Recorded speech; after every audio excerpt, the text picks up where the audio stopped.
and a meeting of a special meeting of the Board of Selectmen literally in the same room at the same time. We're very efficient. So for that reason, I'm going to open the meeting, and there are 4 members of the 5 present, and immediately I am now recessing the Action Committee in deference to the work of the Board of Selectmen. We will resume the work of the Action Committee as soon as the Board of Selectmen have concluded their work. Thank you.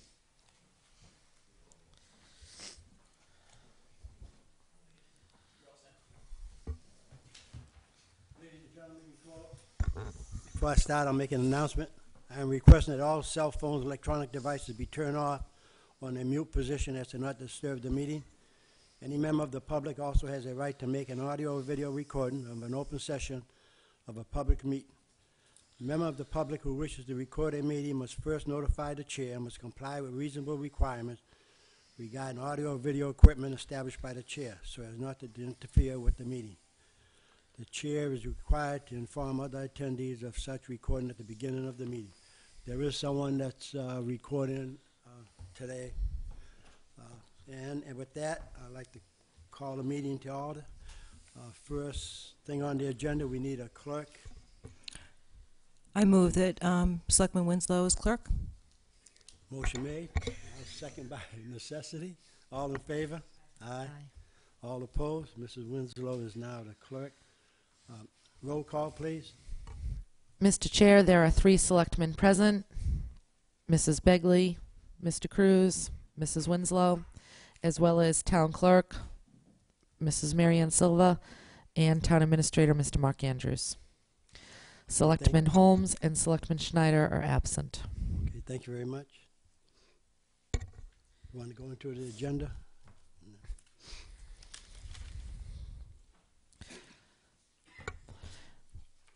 Mr. Chair, the only agenda item this evening is discussion whether to seek special legislation to allow the forthcoming vacancy on the Board of Selectmen to be filled at the annual election, or whether it should be filled at a special election, and to act in furtherance of the results of this decision.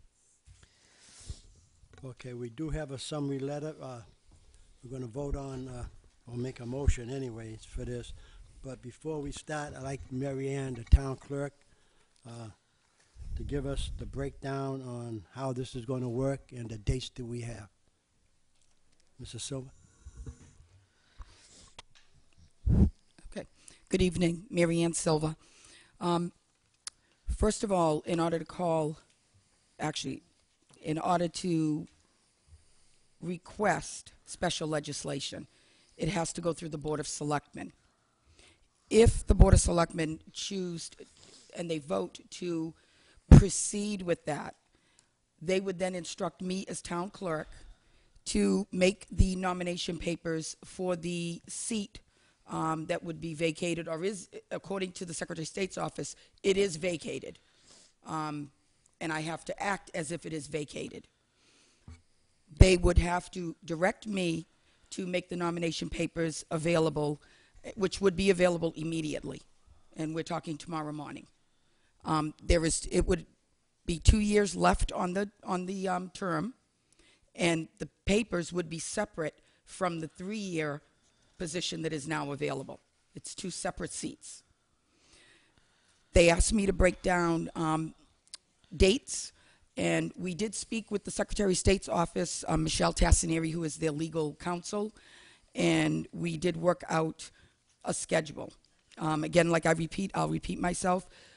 Nomination papers would be ready immediately. Nomination papers shall be filed with the Board of Registrars for certification of signatures no later than 5 p.m. on Friday, February 24th. Excuse my voice, I have a cold.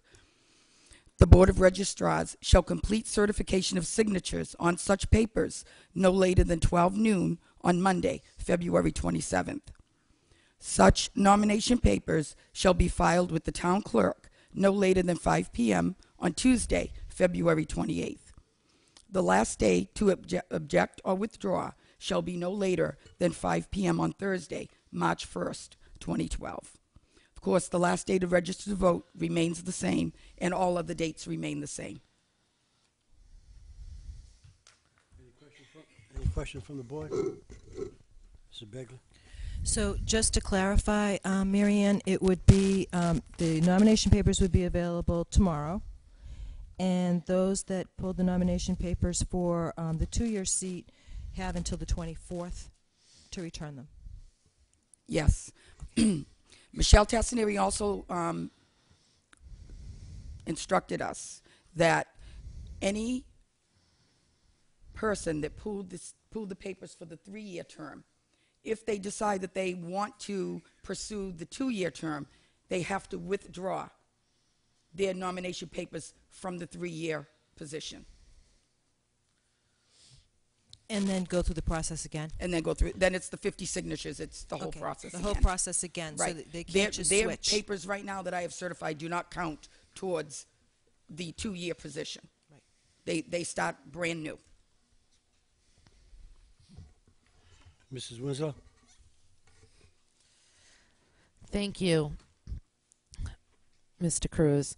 So, based on that schedule, Mrs. Silva, people would have 6 business days to take out and return their papers. Because Yes. Monday is a holiday, and your office will not be open. Yes. Okay. And in those 6 business days is also a school vacation week. So people who may travel, because it's a vacation week many people take, what do we do about that if somebody were to take out their papers but they're not going to be back in town by next Friday? I don't know what you expect me to say to that. They would have to figure out some way to get the papers to us. They wouldn't have to bring it to us. They could designate somebody. They could write a letter, get it notarized, and designate a person to bring the letters to us. Okay. I mean, the nomination papers, I'm sorry, with the letter. And as opposed to the, you already answered one of my questions, which was the registering to vote, so thank you. As opposed to special legislation, how much does a special election cost? I've seen a lot of numbers thrown out there from $10,000 to $40,000, so Not 40. thank you. What happens, it depends on the number of staff that I have available to work that day. I actually have 60, I think it's up to 63 poll workers that I am responsible for that I have to train. But not all 63 workers work an election. So it would depend on the number of staff that I have working that day.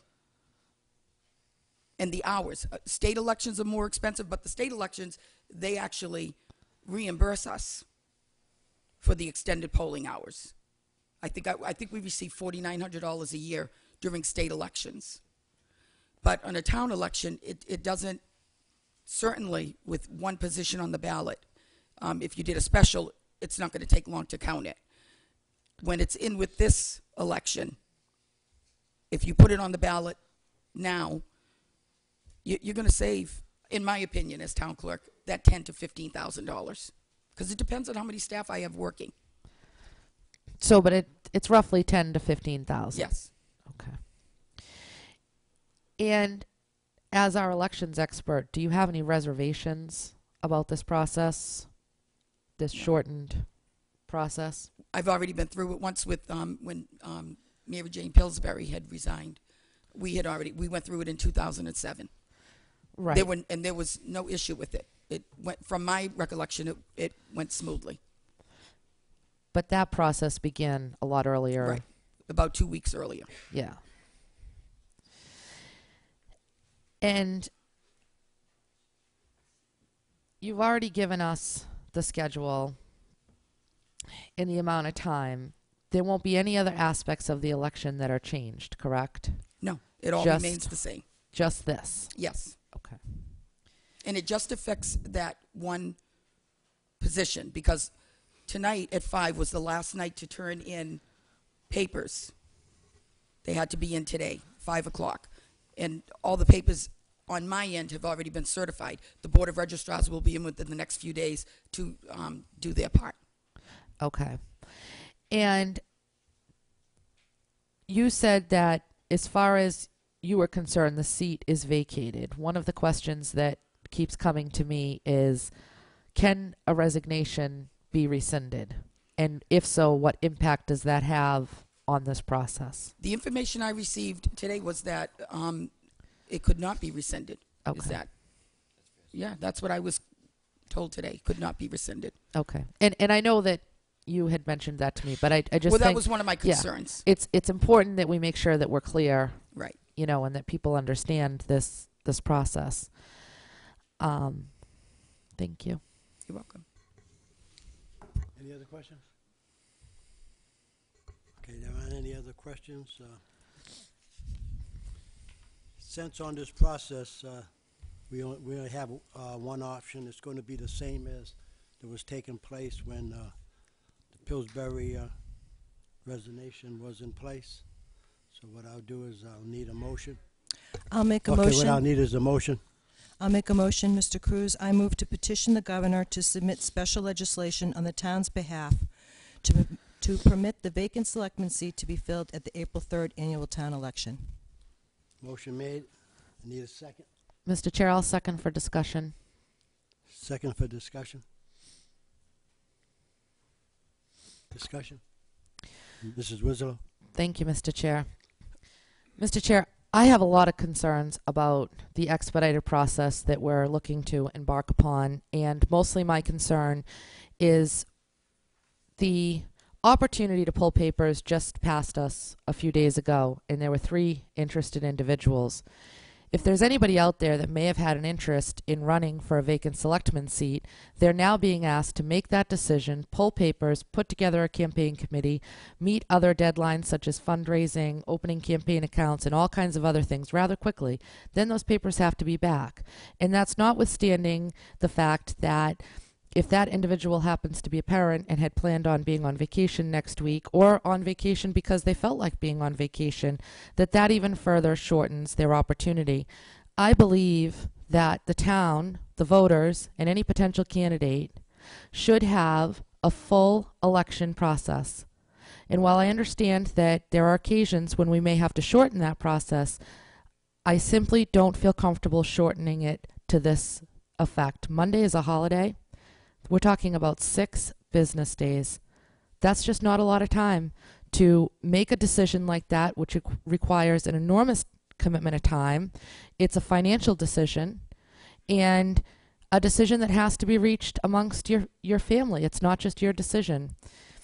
And I just think that as far as the candidates go, the candidates that would potentially emerge and the voters that would eventually vote for them deserve a full process. Thank you very much. Any other Thank you, questions? Mr. Cruz. Mrs. Begley? Just to address some of those issues, there have been people who have taken out papers on the last possible hour that you can possibly take them and return them within 2 days. And yes, there are only 6 business days, but there's a week. I mean, there's a week to get 50 signatures. And once those signatures are submitted, after that, the process can begin for getting campaign committee together, having opening up bank accounts, getting signs, those kinds of things. I mean, as it is, fortunately, the local election is a shortened process. I mean, the presidential election kind of goes on and on and on for 2 years, but this is a shortened process. And I think in order to save the town money, I think that anybody that may have been considering for the 3-year seat may find the 2-year seat attractive. And who knows how many candidates that we'll have available. But in order to save the town money and to expedite the process, we already have a precedent set. This has happened before in 2007, and I strongly urge this board to vote for the special legislation. Mr. Any other Cruz. question? I just want to state that this is not a similar situation. That situation began at the very end of January, and papers were available around the 1st of February, leaving people almost as much time. I mean, papers had only been available for a week and a half. And this is a very shortened process, and this is a very big decision. It's not the kind of decision, people may take out papers on the last day. Maybe they've, had a moment of, oh, I want to do this, but sometimes they do it for purely political reasons and strategic reasons. We don't know how other people think and what they do. Some people take out papers on the first day, some people take out papers on the last day. I think that we're trying to attach a cost to something that really doesn't have a price tag on it. We're talking about a full, fair, democratic process, giving both the candidates and the voters a fair election process. And I don't think that 6 business days is a fair election process, especially during a time when we have a school vacation week. That really concerns me, that people may have already made plans to be out of town. And for them, it's really a 2-day process, unless they can get a notary, find somebody that's willing to be responsible. I just think that we have a greater duty to the community and, quite frankly, to the candidate that wants to fill these chairs. Everybody that's sitting up here understands that this is a big commitment. It's not 3 hours on a Tuesday night. It's a lot of time. We've all put a lot of time into this, I'm sure. We've had questions from the public. We've had questions from the media. We've made our own contacts and reached out to people to get answers to the questions that are coming with to us. This is a big deal. And, I think that we spend money on all kinds of things that we don't necessarily have to. I think this is an investment in the future of the community. Point well made, but for past experience, I'm going to give you my own. I took out papers on a Friday. Nomination paper was ended on a Monday, and it was to turn back in on a Wednesday. I had it all in, and within a couple of days, I got my finance people together, campaign manager together, so it can be done. I want to give you 2 sides of the story. It can be done, and it's all on scheduling. And if you can't schedule that, and it is a commitment. I'm going to tell you it is a commitment. I spent all day today with Mr. Andrews, town clerk, Rich Bowen, running every aspect down to make sure that we had our I's and T's done. And we did it. And if it was not for that, I wouldn't have went for it neither. But it can be done. It's going to save us $10,000 to $15,000. And if there's people out there that's interested, they should have stepped up. If they were thinking about it, Selectmen, they would have thought about it when the first seat opened. And now this is even a bigger opportunity for them to run for this one. Questions are done. We'll take a vote. The motion was, you want to repeat it or I can read it? I move to petition the governor to submit special legislation on the town's behalf to permit the vacant selectman seat to be filled at the April 3rd annual town election. All in favor? Aye. All opposed? No. 2-1.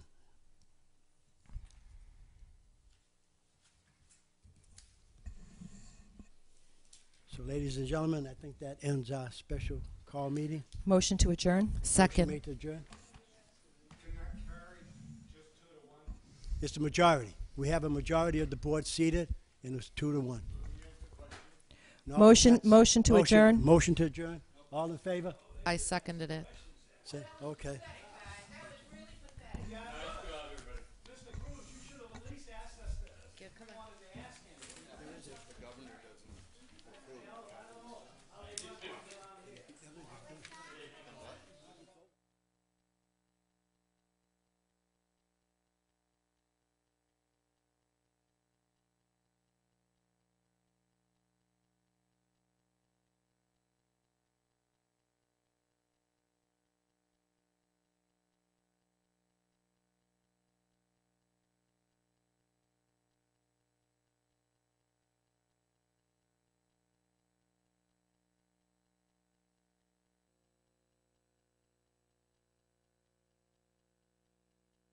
Bus transportation services, and in any other financial issues as the committee so chooses.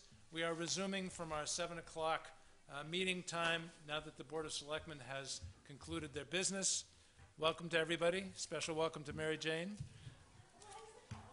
Because you're new tonight,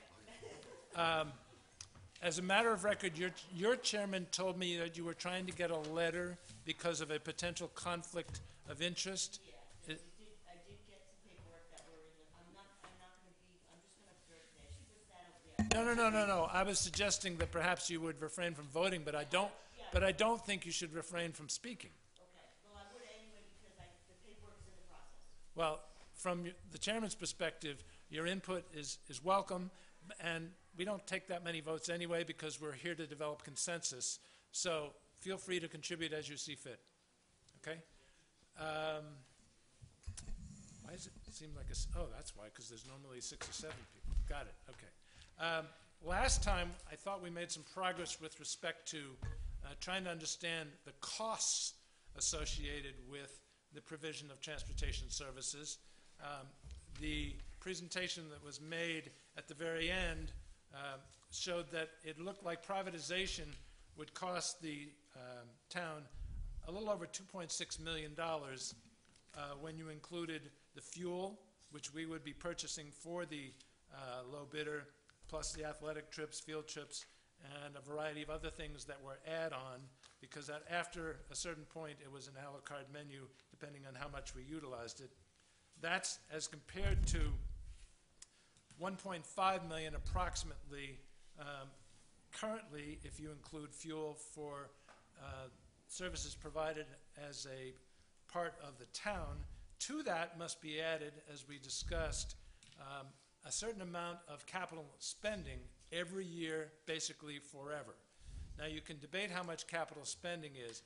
It should be, you could use $400,000. Mr. Slavin suggested it perhaps should be $450,000, allowing for $90,000 per vehicle.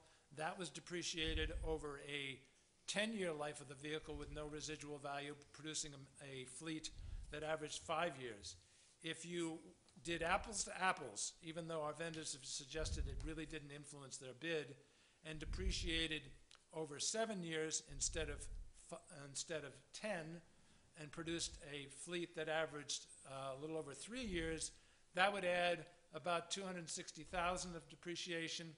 So if you added that, essentially a worst-case scenario, to the $1.5 million, you're looking at approximately a $500,000 difference between the low bidder and what it would cost to operate us as a transportation department, assuming you had depreciated about 600 and some odd, 667,000 to be precise, over every year forever.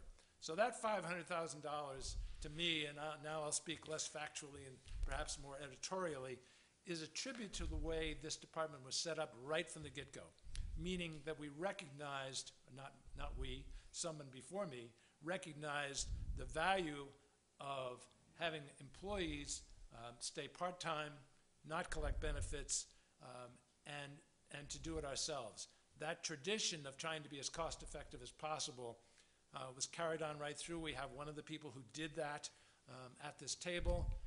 Her successor is continuing to do that, and I think that's part of the reason. I noticed in the article that was sent to me by Mr. Slavin, Concord, Mass. is currently struggling with this very issue.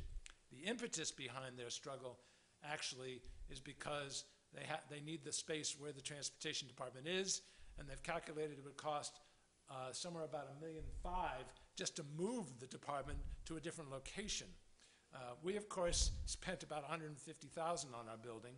They are also, I noticed, their employees are working 25 hours a week, collecting benefits to produce not only active employee costs, but also retired employee costs.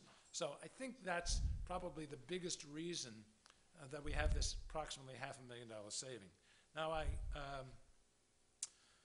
we can certainly continue to talk about costs and other issues, but I would like, with the committee's approval, to get on to the issue of what alternatives might exist if we wanted to either find the money to do, find the money to continue to support the transportation department, because right now it is not, in fact, we're not capable of supporting it at the financial level sufficient to maintain it. And that would be true whether it was privatization or whether it was just internally as a department. It's just not sufficient funds primarily because of the capital investment necessary on an annual basis, but also because of the operating basis.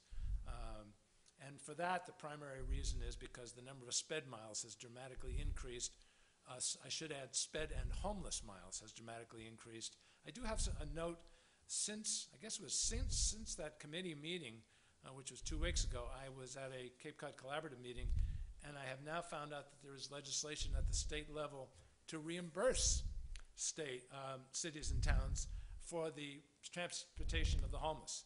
It turns out that Wareham has one of the highest expenditures in that category. They calculated that in FY11, we spent $132,000 transporting the homeless back to their, what would you call it, Barry? Where they have roots, and because that's where they want to be. And they've estimated that that would drop from 132 to 125. If that compares very favorably in terms of size. It's very much higher than almost any other community around, and in fact, it compares to some of the larger communities in the state, even cities. So that's a potential source of revenue. Mark, you have something on that? Just quickly, and I was going to mention it at a opportune time somewhere on the agenda, that yes, the state auditor did find, the state auditor, Suzanne Bump, did find that communities have been shackled with this unfunded mandate that the state has put upon cities and towns, and that yes, in fact, Wareham does come out in the top tier. I will be up on Beacon Hill tomorrow with this legislation in hand, and I'll be looking at other ways to try to see if her report to the legislature will fit in a timely way. I think it's close to 11.5 or close to $12 million of expenses that could go quickly into the appropriations process, Mr. Chairman, and make a big difference because those are recurring expenses that, in my opinion, as hard as we have tried, and we've had now a new effort to end homelessness in Wareham, we will continue to have these costs put upon us. And so I'll try to get some read for not only this action committee, but also for the Board of Selectmen and Finance Committee. Thank you. Yeah, I think, Mark, you made a good point, and that is the reason that this being considered for funding is because it is perceived to be that unfunded mandate, and there is in fact laws against unfunded mandates. So let's hope that that generates some money. But in any event, there are two ways, in my mind, to look at the problem. Once you concede that we don't have enough money to support the current operation. One way, obviously, and we can certainly discuss that, is to simply put more money into it. The other way, and I want to make it clear, this is not a recommendation, but for discussion purposes, I think it has to be on the table because some communities have decided to do this. The other way is to literally reduce the level of service or to make it more expensive for the end users. Both are possible. In fact, it's really an and/or situation. It's not an or situation. In working with the Transportation Department, it was clear that you could reduce the fleet by 13 buses, create 3 tiers of busing times as compared to the 2 tiers that we have today. And by tiers, I mean right now, buses go out, pick up children, take them to schools, and then they go back and they pick up more students, take them to schools. Those are 2 tiers. If you went to a 3-tier system, you could reduce the fleets significantly. The elementary fleet would drop down to 10. The middle school, and specifically the 6th grade fleet, would drop down to 5. So you'd be transporting only K through 6, and 7 through 12 students would be on their own to get to school. The savings associated with that is considerable, meaning that you could save on the order of about $300,000 if you include the reduced depreciation, because your depreciation costs would drop from about $400,000 a year literally to about $300,000 a year because you're supporting simply a smaller fleet. So that's one way of doing it. So let me repeat. You stop providing service to grades 7 through 12. You do provide service through grades K through 6, and you go to 3 tiers, which means the east side of town for elementary, the west side of town for elementary and middle school, and the number of buses would drop by 13. You would also, unfortunately, have to change the times associated with starting and stopping school to allow for those 50-minute tiers to occur. So we're talking about a number of disadvantages, and I'll just tick them off. Clearly, there would be an inconvenience for all the parents associated with no longer having service. Dr. Rabinovich has indicated that where this has occurred in other communities, attendance has dropped, which is a huge problem. Even though we received a waiver associated with some aspects of No Child Left Behind, the fact is that attendance waiver, I do not believe, has been touched, which means that we have to average 95% attendance or we get in trouble. So it would threaten our ability to maintain 95% attendance. You would also inevitably have a whole lot of traffic twice a day right around Viking Drive and Route 6, because all those people that were taking the bus would now be in individual vehicles. So that would be something that people would notice twice a day. Frankly, you'd probably notice it around town in general. It would just be most acute around the Viking Drive, Route 6, Marion Road area. You would also have a safety issue, because studies have shown that bus transportation is by far the safest route for getting a child from their home to the school. With all these increased number of vehicles, you're inevitably going to have some number of accidents. And of course, with all the increased traffic, you're going to have some tardiness issues as well as the attendance issues. So there's a lot of reasons why, in my own mind, and I repeat, I am not speaking for the committee, but in my own mind, this seems like a very poor idea of reducing services to a very small part of our population because we can't fund it at its current level. The second alternative, which would save money but not quite as much, the reason it doesn't save quite as much is primarily because you're still renting the same size fleet, is to start charging fees. Now, fees are also not something that is unusual around the state. They range from about as low as $100 a year per child, some even slightly lower than that, and they cap it at $100 for family or something like that, all the way up to one child for close to $500 a year. So it literally runs the gamut. If you did what is essentially the low end, which would be approximately $1 a day, $180 a year, you could raise about $200,000 a year. Now, where does that number come from? You start with the fact that we have approximately 3,000 students. Then you look at K through 6, and you realize that although you can charge them, you can't charge any of them if they're under the free and reduced lunch program. And you can't charge any of them if they're further than 2 miles away. So that immediately reduces the size of that 3,000 student population in the cohort. Now the 7 through 12 group you can charge, but the free and reduced lunch group are also exempt. So in the end, it came down to about 1,150 kids. It's an estimate, it's a round number, but the problem with using that number to calculate the approximately 200,000 you would save is you have no idea how parents are going to react to being charged $180 a year. Some of them will gratefully take it because it's tremendously inconvenient if they don't get their children to school via bus.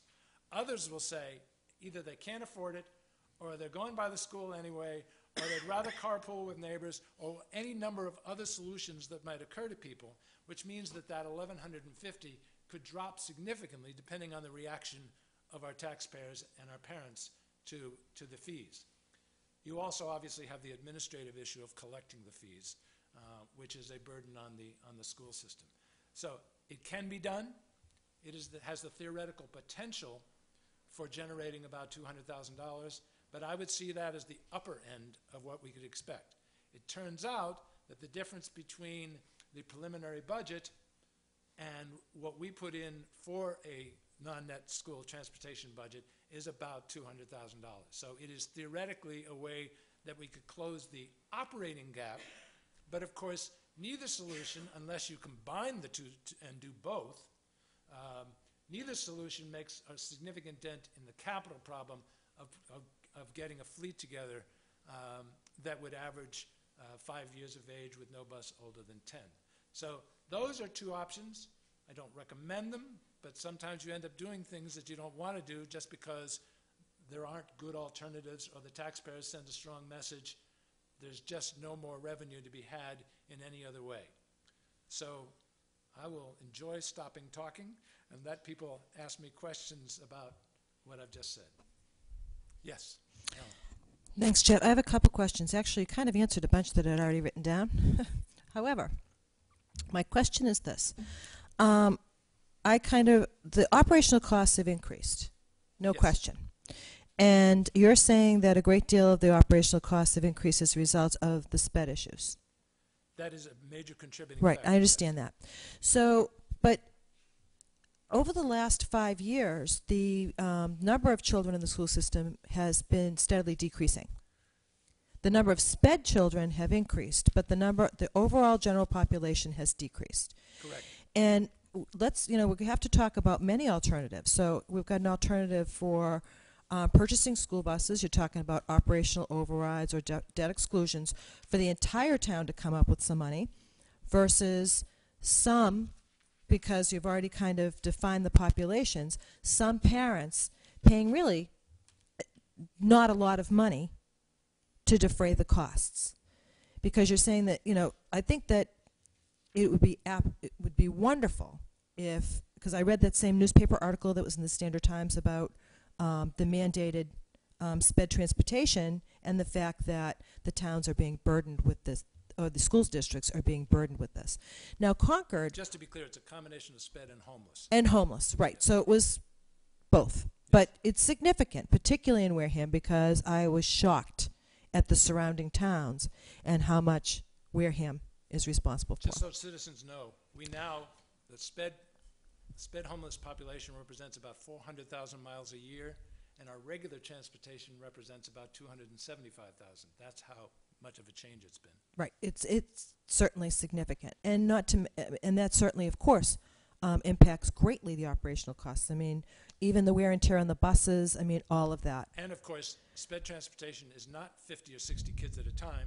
It's sometimes as few as one child at a time.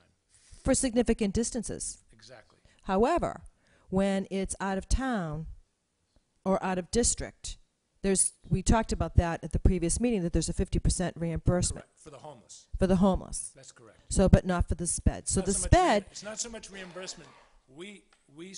It costs us to get them there, and it costs the other community to get them back. We don't actually get reimbursed. But right, I understand. So you pay 50% of the cost. You pay one way. Yes. Okay. And then for the homeless population, it is mandated, but unfunded mandate is... So far. Right, so far. And I'm really hopeful for something like that. Yes. Now, I had some questions about some of the financials that you sent me, but as we discussed earlier, I literally had to use a magnifying glass once I printed them out, because I find it's difficult. I don't know about anybody else, but when you have an Excel spreadsheet, scrolling back and forth, back and forth, back and forth, and trying to keep the lines. So I printed them, but I don't have a printer with the long paper, so I literally had to get a magnifying glass to look at them. So I really am not prepared to discuss the financials that you sent me, because I only got them a couple days ago, and I can't see them. So... Barry, do you guys have a printer that prints like long sheets? Do you mean 8 by 14? Yeah. Would that be possible, do you think? Because I don't. Do you have one that prints 11 by 17? I'd have to check. Okay. No, yeah, it's that, but it would be all in one sheet. Okay. Yes. Not quite as big as your hands. But no, you know what I'm talking about. Yeah, But yeah, 11 I by don't. 17 Yeah. is very large, and if we've got that, it would be even better. It would definitely help, because it was like crazy with microscopic print. I'll ask Michelle tomorrow. That would be awesome. Thank you. I kind of made some notes, because before you got to it, I said, well, what about changing times? And of course, you have the terminology for tiers, and the SPED reimbursement we went over. And I had already written, when you had talked about fee-based services, and I wrote right down here, free lunch. I'm sure people on the free lunch program are exempt from that. So I understand all of those that impact. But I still have not had an opportunity to go over to the transportation facility. Thank you. It's the hour is late. The transportation facility to kind of take a tour and see those kinds of things. I really think that that would be helpful. And I had a question. That one of the things that I did see when I was scrolling back and forth, and it was for significant. I mean, it added up to significant sums. What is NET repairs? Thank you. Oh, it's probably, if they were significant numbers, it's probably we needed to use, because we didn't have it in the budget, the revolver to repair the undercarriages of some of the buses. But these were, I mean, you'd see 3 or 4 here, and then Yes. down you'd see 3 or 4, and then Yep. down you'd see 3 or Yep. 4, and those were for $5,000 and $6,000, $7,000 at a time. Big numbers. They were, as a result of inspections, they were found to be rusting to too great an extent. This was also before the pavement had been improved, so they were resting on dirt in too many cases. So yes, you're right. Those are literally repairs that have been absorbed by the revolver. If we hadn't had the revolver, who knows what we would have done. Well, I can tell you what we would have done. We would have been forced to come back to the town and ask for more money. Well, my concern is this: that I've been to the garage like once, and is the entire lot paved? I don't recall the entire lot is being now. paved. All right, when I went, it was not.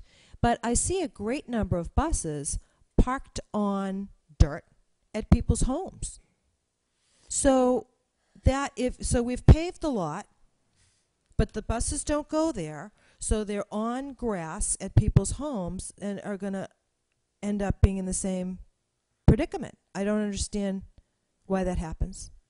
Your point is well taken. I'll be more than happy to have Mary Jane speak to this, but it actually reduces the number of miles that our buses travel by allowing people to park them at their place of where they live. The reason is because they frequently drive in the areas in which they live. So this means they don't have to, the bus doesn't go back and forth between the transportation department and where the route is, and so it literally reduces the number of miles. Nevertheless, I share some of your concerns. For the moment, we haven't taken any decision on it with respect to reversing it. I will also tell you that as a result of the state making it that much more difficult to find drivers, it's a competitive advantage for us in the hiring and retention process to allow them to do this. Can it be abused? Yes. We believe it's not. You're right. I mean, it can be abused. I've seen buses at Stop and Shop, Walmart, Target. I've seen them in those kinds of places. And I'm not saying once in a blue moon. I cannot speak to any specific situations. All I can tell you is they know they're not supposed to use the vehicles for anything but the transportation of students. Now, if they're parked there and they're not using it to go shopping, I'm not going to necessarily criticize that. But like you, I know that a vehicle can be abused.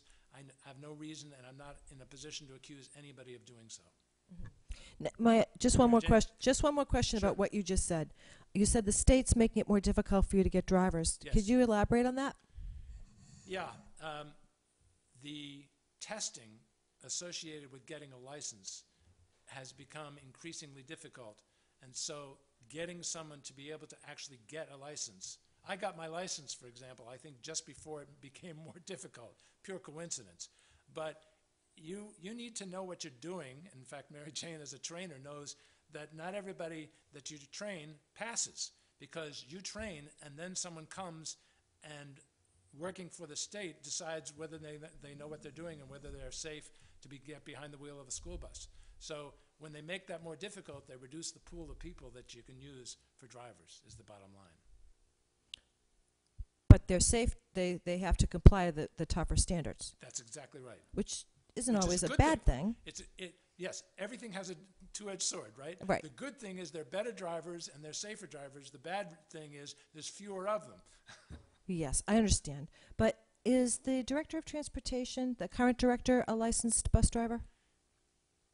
That's a good question. I know we actually asked that in the interview. Go ahead. Can I ask the relevance of the question? interestingly enough, where he worked, my memory isn't good enough to say with certainty, but I believe First Student, which is where he used to work, didn't want their managers to be drivers because they felt that it took them away from the big picture of running the business.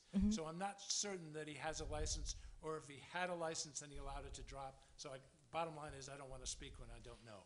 Okay, thanks. Okay, Mary Jane? I didn't expect to find myself in the position of defending. You have to just hit the button. And you have to go close to it. Well, I didn't expect to find myself in the position of defending the drivers up here, but I just want to point out a couple of things that she brought up. We do have some programs that go to the stores. Thank you. I didn't even know that. We do. We have some programs where they take some of the special needs students to shop. They do that, to teach them life skills. Thank you. We also have the school to work program that brings children to and from jobs that might be seen as a bus at a store. The other point I wanted to make about the training, what happened is the state went from 20 hours to 60, a dramatic increase for someone to get a license, and 32 of those hours are actually behind the wheel, not observing. You have to be driving the vehicle yourself. So that's a dramatic change for people trying to get their license. Thank you for that Just clarification. so that they know. That's a lot of, that 32 hours is a lot. Oh, yeah, I had to get a lot. Mark, did you have anything you wanted to add? Oh, We okay. get a lot of calls for folks that then can't follow through or follow along with what we're trying, the line of thinking and the dialogue going back and forth. So just bring it a little bit closer. Okay. Thank So, I can hear just fine. thank you, Christian. So, Christian, excuse me, no, Mr. Chairman. yes. Thank you, Christian, for that. So those emails will probably stop coming to us, right? Thank you. Okay. We have little signs on him now. So since the purpose of this committee is to go back to our respective committees with hopefully a consensus about the way we should be handling transportation, I'd like to try and get a sense of how the committee feels about the various alternatives to funding transportation.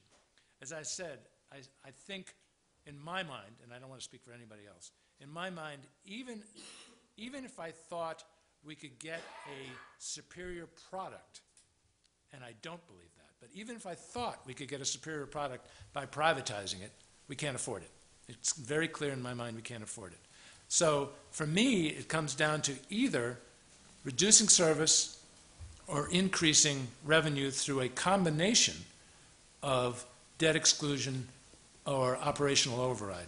The difference being that you might, and I know capital planning has thought about this, and correct me if I'm wrong, Mary Jane, capital planning has thought about an initial influx of about 10 buses using the debt exclusion route, and then an ongoing purchase of 5 a year to support the school, which would technically be capital, but since it has to be done every year, it would be the equivalent of an operational override. So I'm not suggesting that I know what anybody thinks about this, but I think that's the relevant discussion right now. What do we want to recommend to our respective committees about how to fund transportation? And I'll just throw it out there. I have some questions first, because where did the number 2.6 million for the lowest bid come from? It was 2.4 was the lowest bid, and then we added fuel. When, though? When was that bid? I don't know. I was June 2011. Okay, so it's like the last time that they Yes. they researched it. You're going with those numbers. Yes, Okay. correct. Okay, that's what I'm asking. Okay. Basically. Anything else?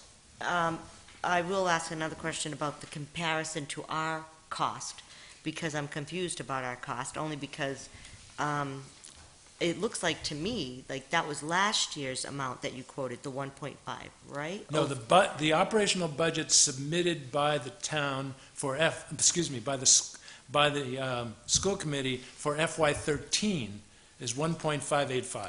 Oh, so you're not going by the actual, what it's actually costing us to run, you're going by what the town is going to contribute? We're hoping they'll contribute. But that budget is based upon what we think is needed, excluding vehicle replacements, to run the department. Keeping in mind that although we were funded at a significantly lower level in prior years, The only reason we were able to do it was because we took money out of the revolver. The revolver is now mostly empty. There's a small amount of money left in the revolver, but it's not sufficient to support the operating budget. Yes. I'm sorry, but technically, That's okay, you have to Mary Jane, finish. are you all set? Actually, I had one more, I just have one more, only because I feel like if you're doing apples to apples, then you really have to go by not what the town contributes, but what we actually spend. Well, and that's exactly why we put the P&L together the way we did. We ignored its actuals, estimates for this year, and budget for next year.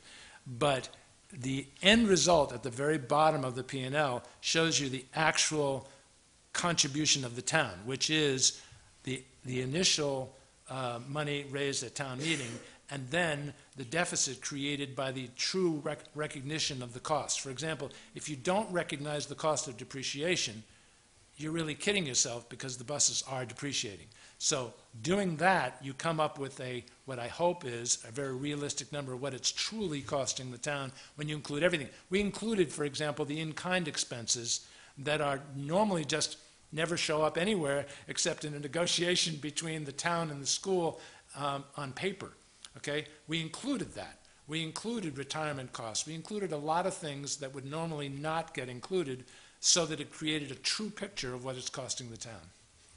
And then, I would say this about it, is then you quoted a price based on reducing the fleet, but the 2.6 actually is a bid that was given based on what we do now. That is correct. That is correct. Just so Yep. I know we're all on the same page. Ellen? Thanks, I wrote it down because I would forget.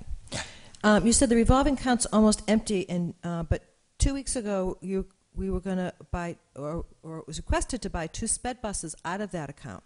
Not buses, vans. Well, vans. Used. Yeah. And I think the total expense was going to be...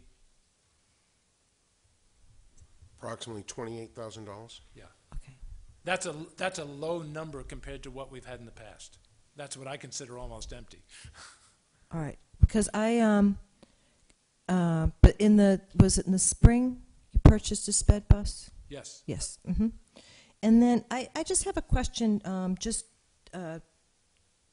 like Mary Jane, to clarify. I know that we keep talking about depreciating buses and depreciating the equipment. Do municipalities usually do depreciation? I mean, is that something that's customary? Because I was doing Yes some and no. research. Right. I was doing some research, and I didn't really see that as the case. The depreciation doesn't show up on the town meeting budget, but it does show up in other areas of Mark's budget, required by law. So municipalities are funny. Corporations, you see it. You see it. Municipalities are different. So it's there, but it doesn't show up as an expense when you're balancing your budget, is the bottom line. Right, I understand. Because when I was doing the research, I'm like, why can't I find this? Right. You won't find it. But you will find it in the financial statements. Right. Okay. Well, I think that it's unfortunate, and I think it was, well, first of all, I don't have a copy of the agenda with me. And would you mind just reading the agenda so that anybody that's watching or here, did you bring an agenda? No. I didn't either. But No, we had an agenda. Didn't we have an yes, agenda? in fact, it was published with the posting. The posting. Yes. I didn't bring mine, so I don't even know if I'm going off the ranch with anything. The focus was going to be how to pay for the transportation services. It was a very small agenda. Right, I understand. And I absolutely want to continue that conversation, and I think it was honest mistake when I'm glad I sent you a reminder email saying, So am I. I still didn't get this information, and I'm having a tough time being able to really read it. Keep in mind that although it's valuable information, it's going to show you where the money went, as it did with the New England Transit and their repair of the undercarriages. It doesn't change the numbers. I understand that, but I need to know, similar to, and this is an expectation that I've heard from many, just like in our own household budgets, in order to know where I'm going. I have to know where I've been and where I am.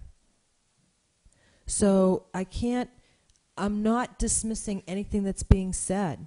I think that, and I hope that everybody on this committee is keeping an open mind, because it all boils down to there's an issue, and this issue needs to be addressed. So I get it. And I know that you've been fighting this battle for a long time, and that's why you want to name this the Action Committee. But was it just Monday that I got the information? Was it just Monday? Because I just Yes. emailed you over the Yes. weekend, I believe. Yes. And I can't read it, unfortunately. So even if I wouldn't even mind meeting early next week or even at the end of the week, if this committee would prefer. But I just don't feel like I've had the opportunity to really look at where we've been. I have no problem accelerating the meeting time so that we truly can be an action I would. committee. I would very much like to do that. Happy to do that. Having said that, as much as we want as much transparency as possible, and I also agree that an open mind is critical for two reasons. One is it's generically a good thing to have.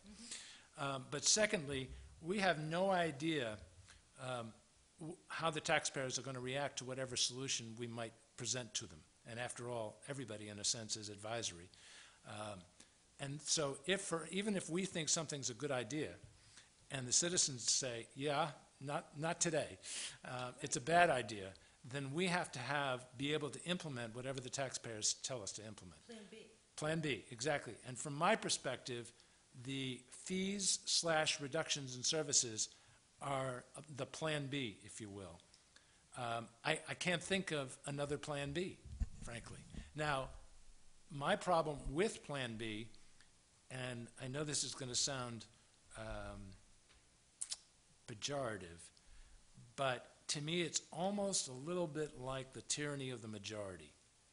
And by that I mean pure democracy, in fact, is tyrannical. That's why we have a constitution, a Bill of Rights, a Supreme Court. That's why we are representative democracy as compared to a pure democracy. We might still have slavery if it was up to pure democracy. So when I know we just had a once every 10-year review by the State Department of Education of our school system. They were here for a full week. We survived it. We haven't gotten a report yet, so we'll see. But it was when about a third of our population have people in the school system. That means 2/3 of the people don't have a direct connection, vested interest in the schools. And if there's those same 2/3, if a significant percentage of those 2/3 are fighting to put food on the table and keep shelter over their heads, it's a really difficult situation for education. And I think, not unique to Wareham, that may be what we're facing in communities in general. So that it disturbs me that we might be faced with a Plan B that is going to be imposed by the 2/3 on the 1/3, even though in my mind there's a social contract that says I was bused, I was educated, and just because I'm not a kid anymore and I may not have a kid in the house doesn't give me the right to say, but I'm not going to do it for the next generation. So I think it's important, and now I really am editorializing, and I really am getting philosophical, but I do think it's important, one vote, one person who's trying to develop a consensus, that we think about the fact that third should not be abused, and it's time to support them as much as possible. And I would hate to think that we say to a parent who has literally no way of getting to their kid to school other than through bus transportation services, sorry, we're not going to provide it. Can I just respond? Please. It wasn't intended to be. No, and I do, Jeff. I think that's heartfelt. However, here's the cold hard facts is that we have town meeting. Yes. So that's who is going to determine. I mean, whatever. Hopefully, we can come to a consensus. I know that's something that you're working towards. But we do have. I mean, what's the number of students? 3,000. About 3,000. About 3,000. So we have 20,000 full-time residents and 3,000 our students. So just as you said, I mean, we have 50% of the budget goes to the schools as it is. I'm not saying that it's not deserved. Believe me, I think it's deserved. I am all about education. However, we're going to ask people, and that's why this is what I'm hearing, is either it's going to be like Plan B would be fee for service, which pros and cons. We've got pros and cons all over the place. We just kind of have to weigh them. Fee for service, which I had even written down here, and I was glad that you addressed it. How would that impact attendance? I am concerned about that. I'm concerned about any kind of dropout rate. I'm concerned about truancy. I am. They need to go and they need to be educated. But at the same time, asking the other 17,000, well, more than that. So we've got 17,000. Well, 3,000 doesn't include the parents. Right. So, but we also, but we're also not including this 40,000 people that pay those property taxes because, so they don't really, right, but they're not vested into our educating our children. Right. So having like an operational override or debt exclusions is going to be a hard sell. It's going to be a hard sell. We're already hearing on the news, oil prices are going up. They're having conversations about will gasoline, which again will affect us even though we pay the municipal rate, fuel going up to almost $5 a gallon by Memorial Day. People are having a tough time getting by. So that's why, and I know, I hope I'm not coming across as being nitpicking, but I cannot be part of a consensus until I feel like I'm fully informed and that we have the ability to fully inform the population in the town of Wareham. So I understand where you're coming from, and I understand your passion, and I know that all of this, everything we're talking about, all those prices are only going to go up. I get that. But that's happening in people's personal budgets as well. So even if we said, okay, it only, like I remember when you said, and you were trying to put it in perspective for people saying $63 is what we're talking about. But when you're talking about people that are living paycheck to paycheck, that's a lot of money. So if we're going to have a consensus, then, as I said before, if people feel informed, if they feel like they're part of the process, if they feel engaged as a community, then I, for one, would be behind something and would encourage other people to do so as well. But it's not that you've kept me from the information. It's that as I ask for it, I just need time. I need the time to absorb it, and I don't feel like 2 days is enough time for me to absorb. That's not a problem in any way. The information. And I want to be clear. I think it's a disgrace that we're in a position where we may have to ask the citizens of this town to come up with more money. Because 10 years ago, Barry, correct me if I'm wrong, well, Barry would be in a position to correct me wrong. He wasn't superintendent, but he was intimately involved in the school system. 10 years ago, we actually had enough money. It's the failure of the state to maintain Chapter 70 at a level sufficient to support this and other schools that is causing this problem. In unfunded mandates. Unfunded mandates. And on top of that, most people don't remember, but because I was on the FinCom, I remember we used to get $250,000 a year in transportation reimbursement. And that's gone? It's gone, completely gone. If we but were we getting, had to but we still had to maintain the same level of services. Exactly. And running at a deficit of, because you get accustomed to that money as part of the income, and now you're running at a $250,000 deficit, right, like that. So I get if you combine the McKinney-Vento impact with the $250,000 loss in reimbursement, it would almost, not quite, but almost solve the transportation problem in this town. State doesn't care about that, or if they do care, they're not showing any evidence of it, because in the end, they don't give us reimbursement sufficient to provide the service. And that's just the non-net side. The net side is a whole nother story. So I hear you. I understand completely what you're saying. It just grinds on me that we're even in a position to have to consider debt exclusions and operational overrides. But the alternative is, let's put it this way, and this is definitely a philosophical question. If it's $180 a year for a third of the population, or $60 a year for every member of the population, What is the fairest thing to do? That's a rhetorical question. I don't expect you to answer the question. No, let me respond, because you're talking about the $63 a year only on the school side. We No, haven't. I wasn't. I was talking about assuming we went to No, fee for and I understand what you're saying. I was talking 180 about for a small. fees for transportation. That would be approximately $180. If everybody paid it, it would end up being a third of that versus only the parents paying it, and that would be 3 times as much. But we're only talking about school transportation. That's exactly We're right. not talking about, because that's what we are. We're Right. the school transportation, action committee. However, to be fair, there is extraordinary need on the town side.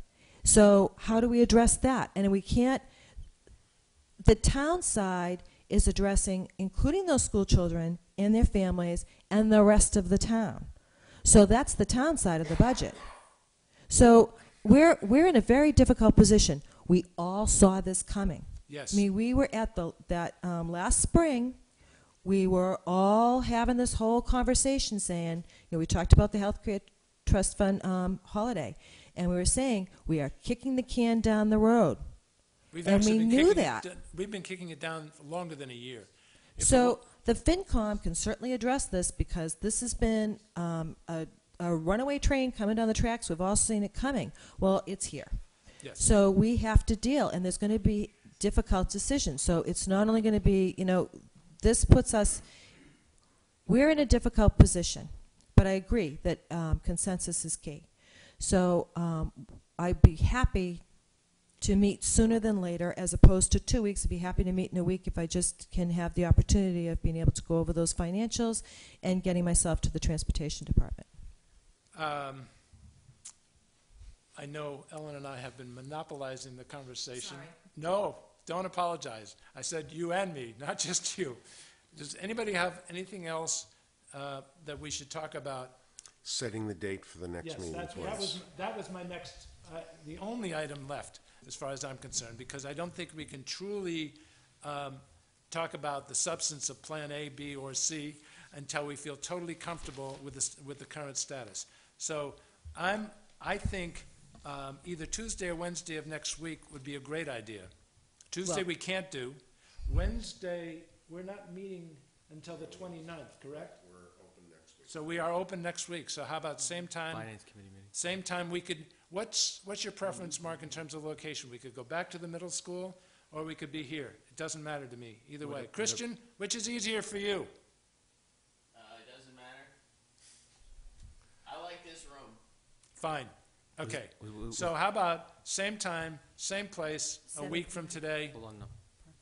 Could, Mr. Chairman, if I could. Please. Just inform the committee, we have a finance committee meeting, I think at 6:30 on the 22nd. Do oh dear, can we meet earlier? Would that be Yes. better? you want to meet at That's what I'm Right. saying. Yes. We meet earlier. I'm happy to. 5:30? 5:30? The way 5? we talk? 5. 5. 5 is better. So that gives us Yeah, an hour and a I was- half before the FinCom? Is that what we're saying? Mr. Chairman, I was just hopeful to buy a vowel at some point. Just You know, Words with Friends doesn't allow you to buy vowels. 5 p.m. in this room. Yes. You're going to post what's going to be Yes. the agenda, And or the- well, you'll determine it. I had another question.